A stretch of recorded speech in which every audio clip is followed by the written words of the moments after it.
Hi friends, today we will learn the chapters synthetic fibers and plastics, chapter 3 of class 8. Okay, so in synthetic fibers and plastics, we have to study fibers, types of fibers, okay, synthetic fibers, polymers, types of synthetic fibers, plastic, types of plastic, etc.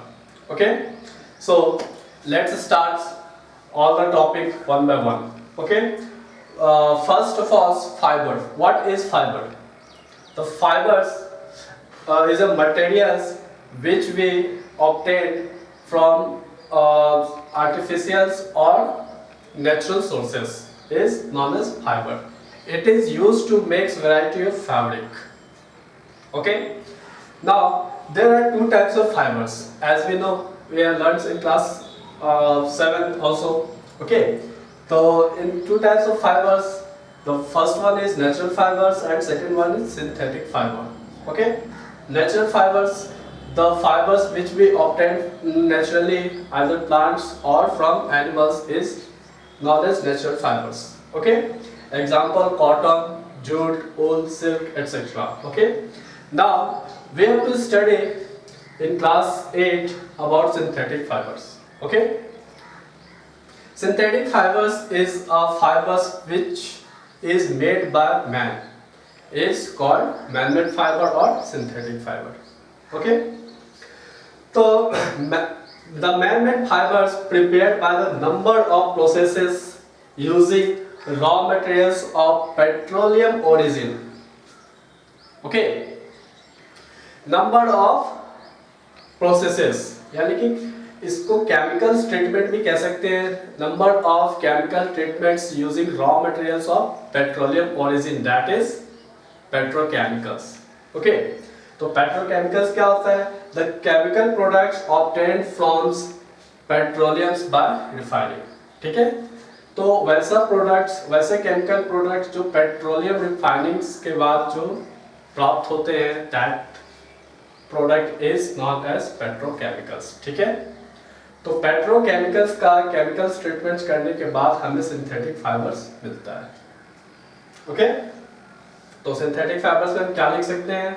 It is a man-made fibre prepared by the number of processes using raw materials of petroleum origins, that is called petrochemicals. Okay, और it is obtained by chemical processing of petrochemicals. Okay, petrochemicals जो है, this is a words. petrochemicals को हम कैसे define कर सकते हैं? Petrochemicals is a products obtained from petroleum by refining. This is called petrochemicals. Okay, now it is a chain of small units joined together. ठीक है, तो fibers क्या है? एक चैन है, या it consist a chain of small unit joint together. Each small unit is a chemical substances. Okay, तो ये एक केमिकल सबस्टेंसेस का चैन होता है, जो कि एक स्मॉल यूनिट्स का चैन होता है, जो कि केमिकल सबस्टेंस का होता है. ठीक है, और ये केमिकल सबस्टेंसेस क्या होता है? एक से अपने आइडेंटिकल के साथ जुड़कर एक बड़ा चैन बनाते हैं और एक सिंगल यूनिट में कन्वर्ट करते हैं उस चैन को. That single unit is known as polymer. Okay, तो क्या लिख सकते हैं? It consist a chain of small unit joined together. Each small unit is actually a chemical substances. Okay, many small units combines to form a large single unit is called polymer. Okay, many small repeating unit कर सकते हैं यहाँ पे. Many small repeating units combined to form a large single unit is called polymer. ठीक है, polymer is a word made up of two different words, that is poly and mer. Poly means many and mer means unit. Okay, so we can define polymers. The many small units joined together to form a large single unit is called polymer.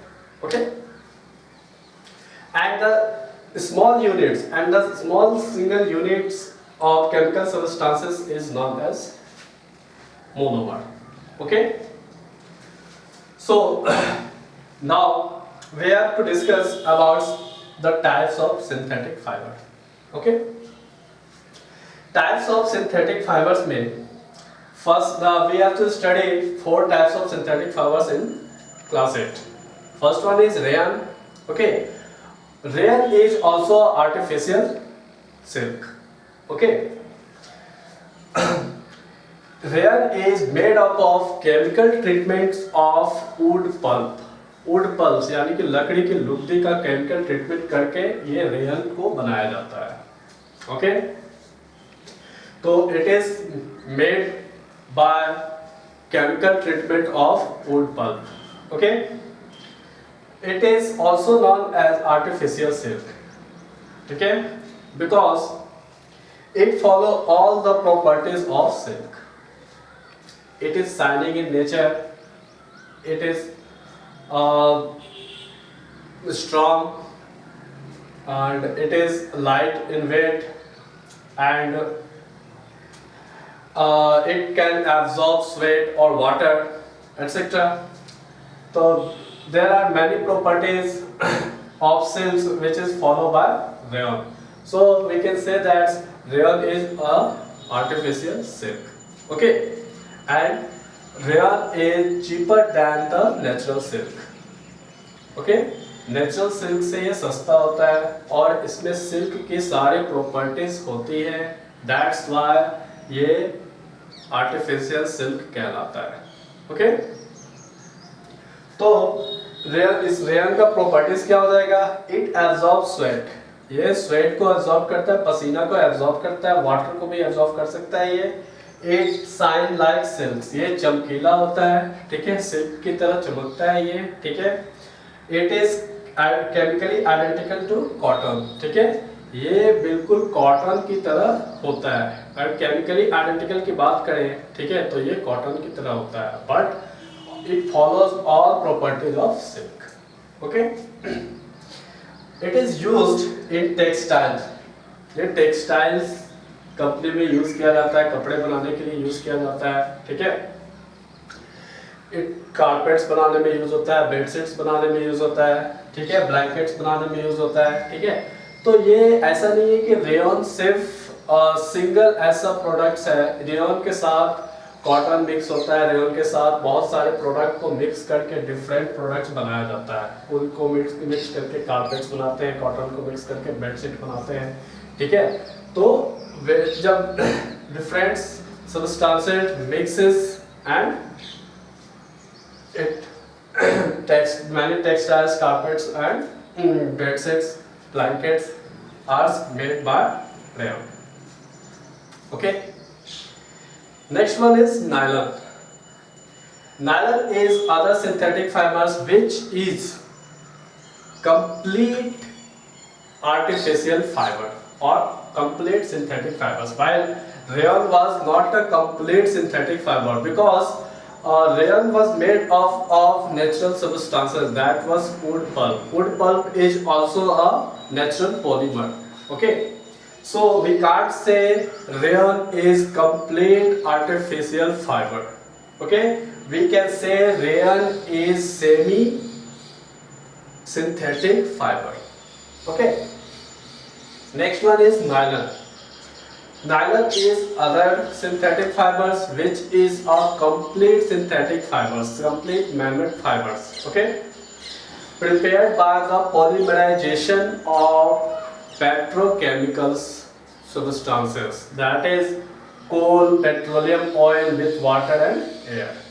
Okay, तो अगर properties में चले, इसकी properties क्या क्या है nylon की? तो nylon is a elastic, lustrous, strong and light. ठीक है, लचीला होता है.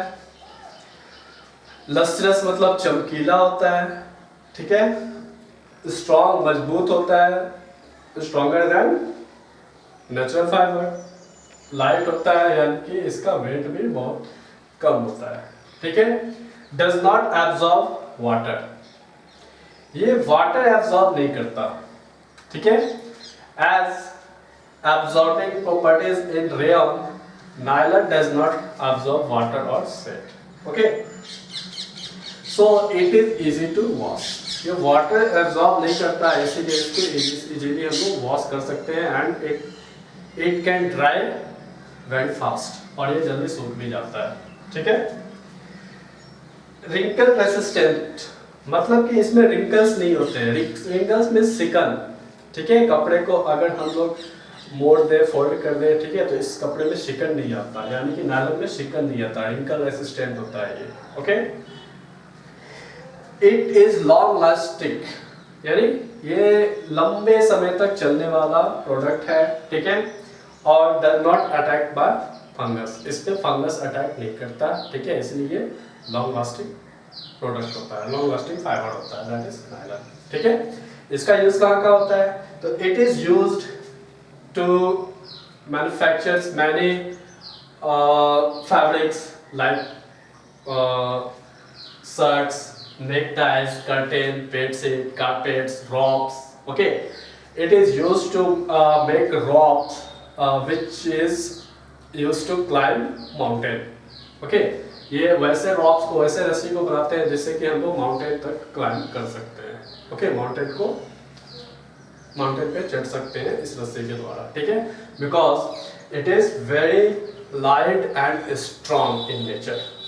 Okay, so here's nylon is complete. Okay, next one is polyester. Polyester is the other synthetic fibers which is made up of the repeating unit of chemical substances, that is ester. Okay, ester is a chemical substances which gives smells to fruits. Okay, तो ये क्या है, chemical substance होता है जो कि fruits को क्या करता है, स्मेल देता है, ठीक है। तो एक पॉलिस्टर क्या होता है, पॉलिस्टर जो है इसी ईस्टर के केमिकल्स ट्रीटमेंट से बनाया जाता है। ओके, केमिकल प्रोसेसेस से बनाया जाता है, ठीक है। तो पॉलिस्टर में क्या लिखेंगे, it is a synthetic fibre which is made bye repeating unit of chemical called Easter. Okay, so now its properties, ठीक है। इट इज स्ट्रॉन्ग, बहुत मजबूत होता है ये polyester. Does not absorb water complete, ये भी वाटर को एब्जॉर्ब नहीं कर पाता कंप्लीटली, ठीक है। इट्स इजी टू वॉश, बहुत ही इजी से इजीली इसको वॉश कर सकते हैं, एंड इजी टू ड्राई, ठीक है, बहुत ही आसानी से ये सूख भी जाता है, ठीक है। लॉन्ग लास्टिंग होता है ये, ठीक है, लंबा समय चलने वाला है ये। Does not attacks bye fungus, इसमें भी फंगस नहीं लगता, इसलिए ये लॉन्ग लास्टिंग होता है, ठीक है।